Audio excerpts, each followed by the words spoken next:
the Ukrainian counteroffensive in Kharkiv in late 2022 actually liberated portions of Luhansk Oblast. And that just highlights the fact to say that just because you lose something doesn't mean you can get it back again. So look, it's fundamentally, there's no major maneuver there. There's been grinding small scale war. It's sub-tactical. And if they manage to actually, in the next coming days, we can confirm that they've seized all of the province, that doesn't mark an inflection point in the campaign. They will still have to keep slogging through the same fields and terrain in the Donbass that they have been. Hello and welcome to Frontline with me, Philip Ingram. Now today, day 1227 of Vladimir Putin's 10-day special military operation. We're very privileged to be talking with George Barros from the Institute for Study of War. Now, George, you lead the Russia team and geospatial intelligence team, lead on Russia and Ukraine portfolio at the ISW. George, welcome back to Frontline. Hi, Philip. Great to see you once again. Thank you for having me. No, my pleasure. Now, the first thing that I want to talk about, because it's what's hitting all of the comments that are coming out, and I think ISW have just written some really good stuff on it, is around this suspension in supply of certain weapon capabilities to Ukraine, and the confusion that there seems to be between whether this was a US Department of Defense decision, something that the State Department saying they don't understand why the decision was made. And we're seeing commentary that it does not reflect longer term policy. And now the United States is going to classify and therefore not give details of anything that it's supplying to Ukraine. But it seems that it's emphasizing that weapons supplies are still going to continue. This was a one-off. What are you reading? So let me just start off by giving the disclaimer that is, I'm not an expert on American politics and this administration. My primary expertise is in the Russian and Ukrainian militaries, but I'll provide my 2 cents as sort of an observer. This was a surprising decision because, number one, the policy doesn't appear to be consistent with President Trump's strategy and his stated objectives of achieving an end to the war in Ukraine. Vladimir Putin has clearly articulated his theory of victory, which is that Putin believes that he can win a war of attrition against Ukraine, assuming that Putin can outlast Western political resolve and a willingness to sustain the Ukrainian capability for a protracted war.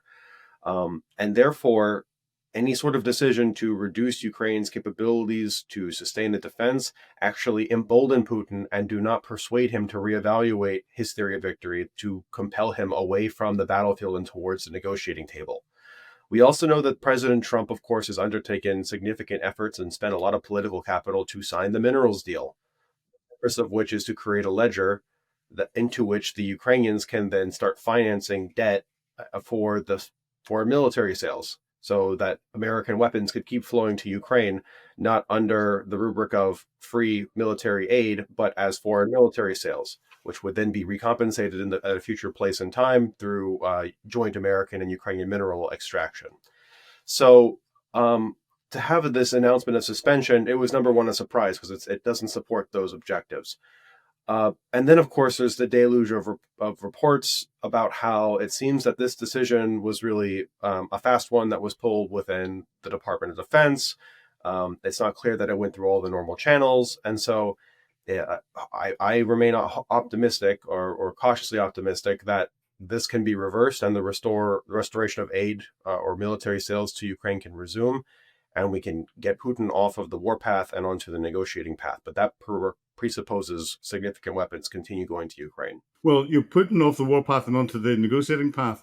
Again, we're seeing reports that Putin is going to get another 25 to 30,000 troops from North Korea. That suggests to me that he is having real difficulties with getting the numbers of troops that he needs on the ground.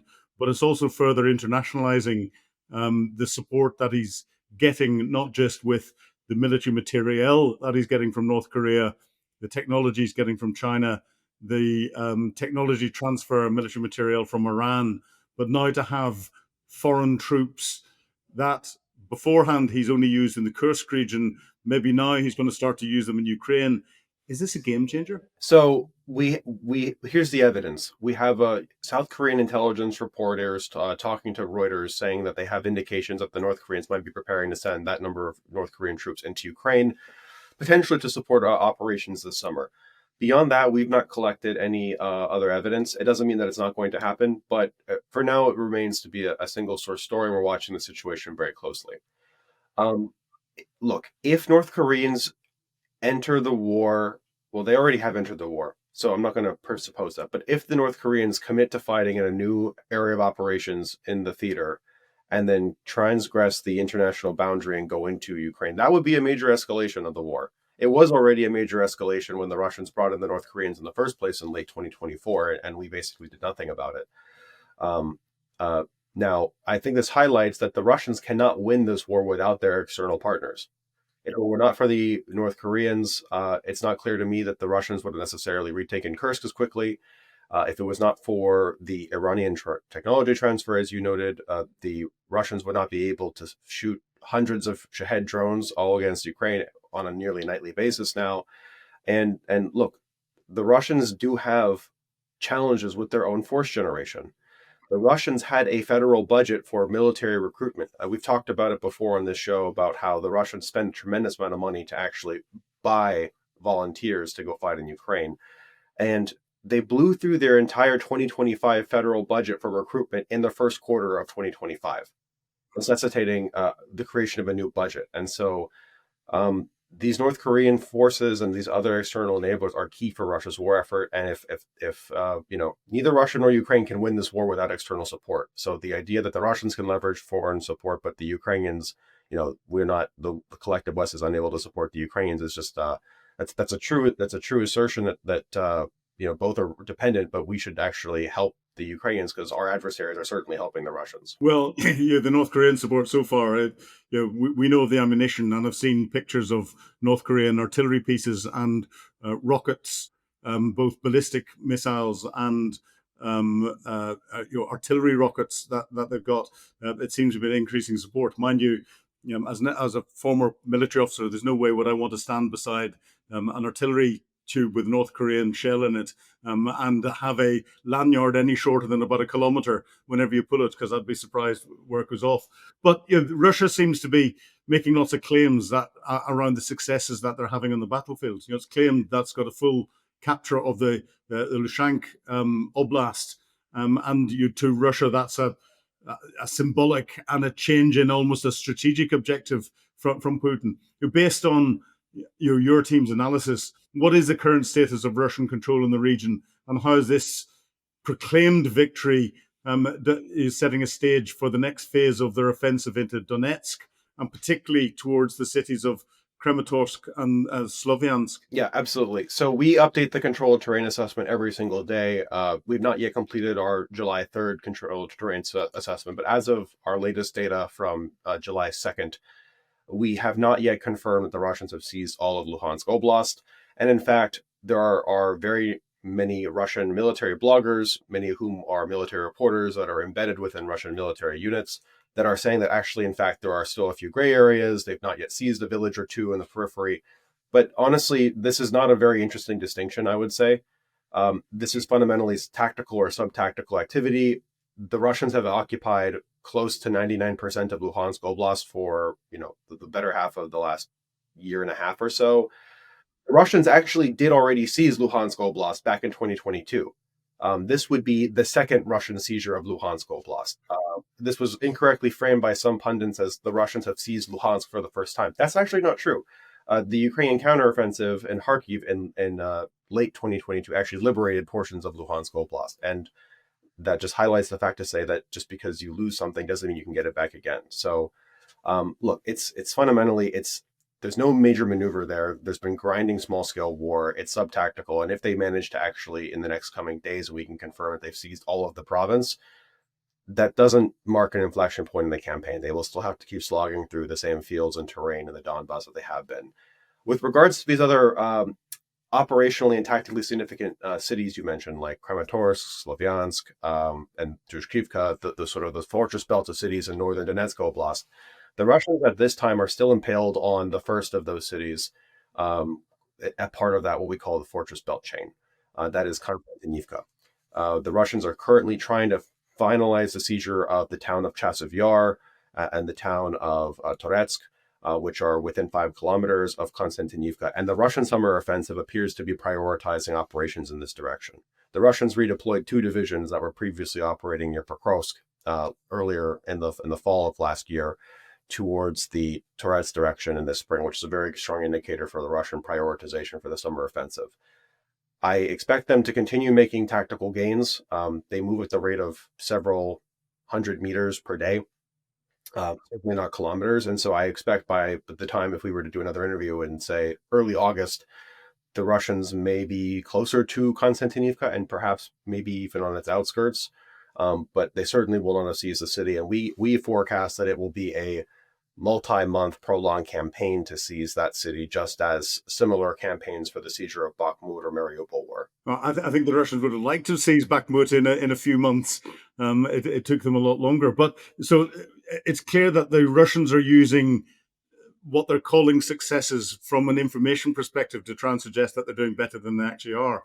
But then on the same way, the Ukrainians have said that the Russian summer or spring offensive has effectively stalled.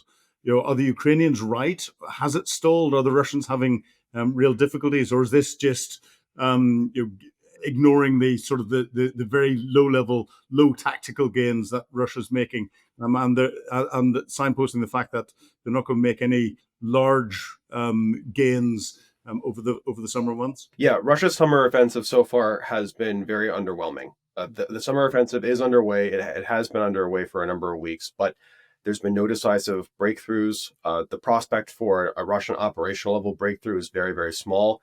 Again, they make these small tactical gains where in the course of weeks they can seize fields and they can seize villages, and over the course of many months that can add up to something that resembles a slow form of operational maneuver, but it's certainly no sort of breakthrough. And yes, I would agree with the assessment that the Russian campaign for the summer so far has not rendered its desired results. We can speak about the specific example of the northern part of the theater near Sumy. The Russians had tried to snowball their spring counteroffensive in Kursk into a spring offensive into Sumy, which is still ongoing. But there are indications that campaign has also been slowing out. In mid last month, in June, the Ukrainians liberated a village that the Russians had previously seized in Sumy. We've seen some increasing small-scale Ukrainian counterattacks in the region, and they actually have rolled back some very small parts of the map there. So that effort appears to have been petering out as well. Why do you think this is? Why are the Russians, which on paper, whenever they started this war, the second best military in the world, allegedly, why can they not generate the combat capability to be able to take territory against what on paper was not a very strong military force at all? A very complex question with a nuanced answer. So look, in the beginning of 2022, Putin had a major departure from Russian doctrine for how to conduct major large-scale operations. The Russian military, as you know, before they go into large-scale combat operations, they're supposed to do a mobilization to flesh out all of their on-paper brigades and regiments, but through a involuntary mobilization, because they have a reserve and cadre system. Putin didn't do that. He took instead the professional cadre, morsalized them into about 120 or so reinforced battalions, which the Russians call battalion tactical groups, and then marched those 120 disparate reinforced battalions against Ukraine, and in the process of doing so, eviscerated the Russian officer corps and destroyed the most professional elements of the Russian military. And since then, it's been working with the remnants and the slop and the path dependencies of what was then, back then, what was created back then. So that's a key issue. Other big mistake that Putin made is that he's had fourth generation constraints because he has refused to use the Russian state's monopoly of violence to coerce hundreds of thousands or millions of Russians to go serve in Ukraine, but for the exception of the 300,000 he mobilized in September 2022. He instead pays volunteers to go to Ukraine, and the compensation packages that he's had to offer to entice and lure Russians to go fight have had to grow. They've had to grow, and those packages have since become enormous because, frankly, they're chasing fewer people, and in order, it's messed up the Russian economy in a variety of ways that we can talk about that have created horrendous externalities. Thirdly, the Russians don't know how to conduct operational maneuver, and for that record, neither do the Ukrainians, neither do the Americans. Nobody knows how to, because we now have a transparent battlefield where drones pilots are able to strike and interdict columns at their assembly areas or as they're moving in position to go attack the zero line before they get within 5 to 10 kilometers of the zero line. And so all of your uh, tactical doctrine for how do you breach a defense in depth, how do you take a tank column or an infantry mechanized battalion and bring it through an enemy position, all the tactical doctrine has been invalidated because now you have to worry about tactical low level small air defense, tactical electronic warfare. Electronic warfare is not echeloned properly in the Russian military to protect small scale tactical units. And so neither side have really discovered how do you get across and conduct maneuver when these drones can bring precision killing at wholesale price and completely obliterate a conventional maneuver force before it gets close. And so that's resulted with a whole mushrooming effect of these new tactical adaptations, some of which I think are going to stick and some of which are going to, are experimental and not going to stick. But the Russians are bringing in motorcycles and buggies and not just using them at an ad hoc basis, building brand new tactical units, motorcycle platoons, motorcycle companies as an actual coherent, unit with real tactics to try to use the smaller signature of a smaller vehicle and a faster speed to try to evade and provide some concealment from the drones with mixed results. So it's all of these reasons. This is why the superior Russian military has not been able to decisively defeat Ukraine, which on paper it should have been able to. Well, yes, the level of evolution of tactics on the battlefield is phenomenal on both sides. The Russians are doing it, the Ukrainians are doing it. But I agree with what you're saying about the way doctrinally they have been able to sort of get their all arms packages together and fight them.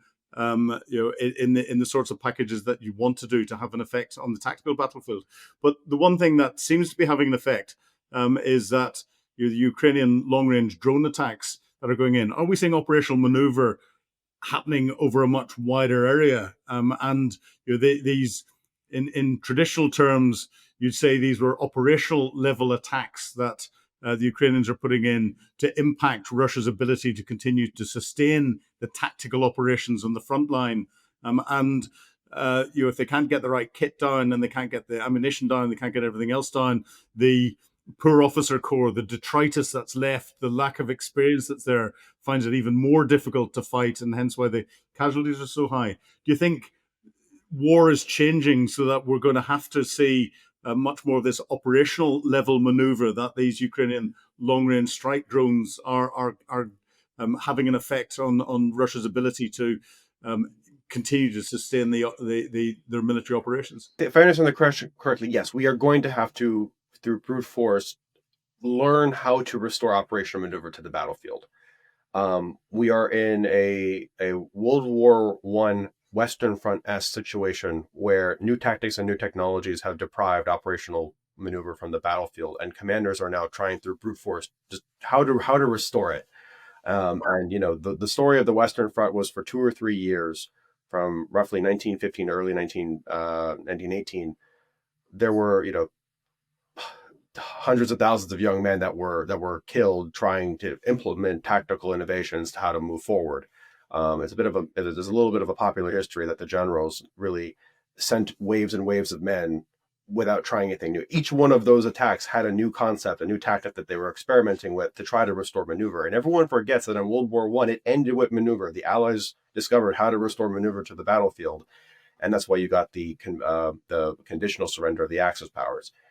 We're in a similar place right now, where with the drone picture and the electronic warfare picture, that arrayed with all of the conventional military equipment that we all know and love, nobody knows how to restore operational maneuver. And so, yes, there's a role for deep strikes. There are some deficiencies of thinking about deep strikes from both the Ukrainian and Russian side at this time, in my assessment.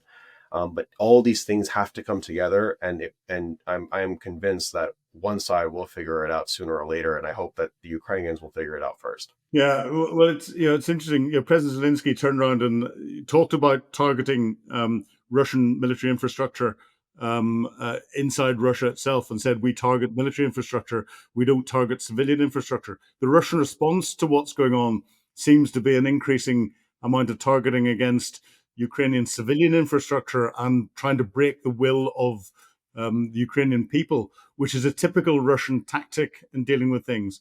Do you think that's going to prove successful for them, or do you think it's a tactic that they're just misunderstanding the opposition? So I think both the Russians and Ukrainians are guilty of this. They both conduct strikes into each other's rears. The Ukrainians go after military targets. The Russians go after both military and civilian targets. And I think they both incorrectly assess that they can achieve decisive effects and end the war by degrading each other's morale with these deep strikes. And I just don't think that's quite accurate, because I don't fundamentally think this attacks the center of gravity of Putin's theory of victory in the Ukrainian instance with their strikes. And then for the Russian instance, I don't think that they're likely to achieve a political capitulation by terrorizing civilians, because for the Ukrainians, it's an existential war. So, look, from the Ukrainian side, I would like to see strikes that are less so pop shots of opportunity to take out high value targets. Those are all great, and I support all of them.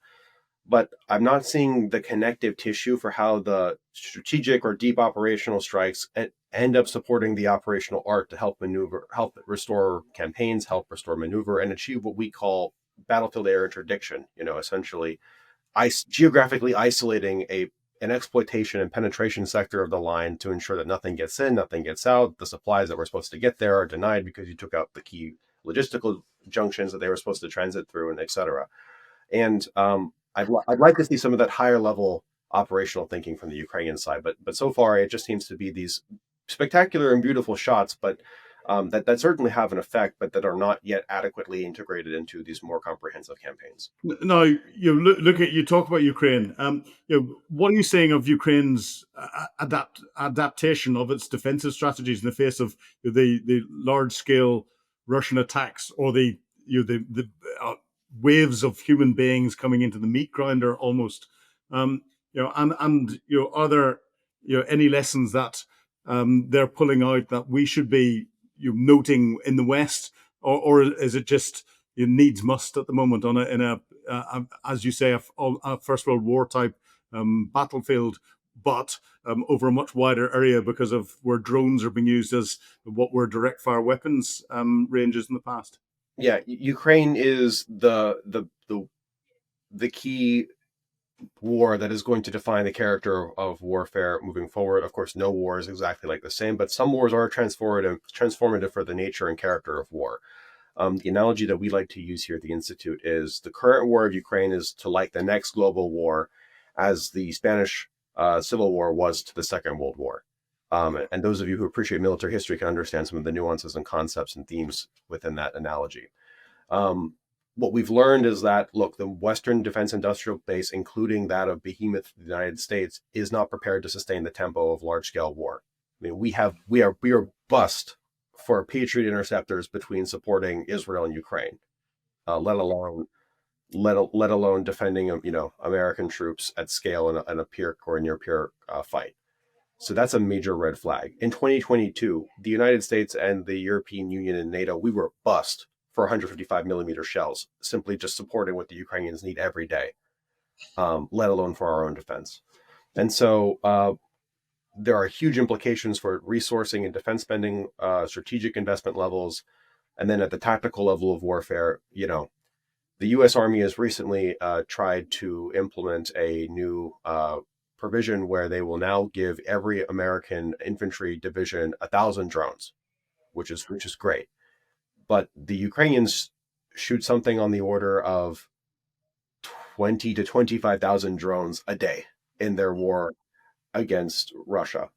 And so, we are moving in the right direction, but damn it, we're slow, and the Ukrainians and the Russians are just blistering and pacing way ahead, and we have a lot to learn from them. Yeah, well, I saw a French concept where they've got 3D printers to print drones in the field, and this is the sort of thing I think we're going to see in the future. Now, I think time's getting against us at the moment, but looking at all the recent developments, what is your view from an ISW perspective on the trajectory of the conflict in the coming weeks, months, and what do you think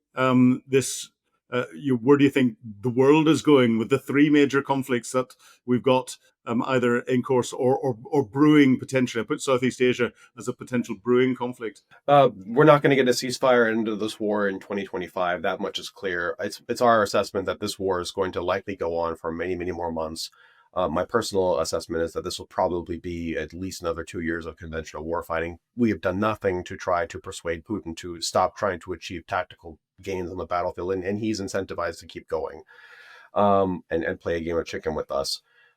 In terms of the global situation, look, we are in a 1937 moment on the global scale.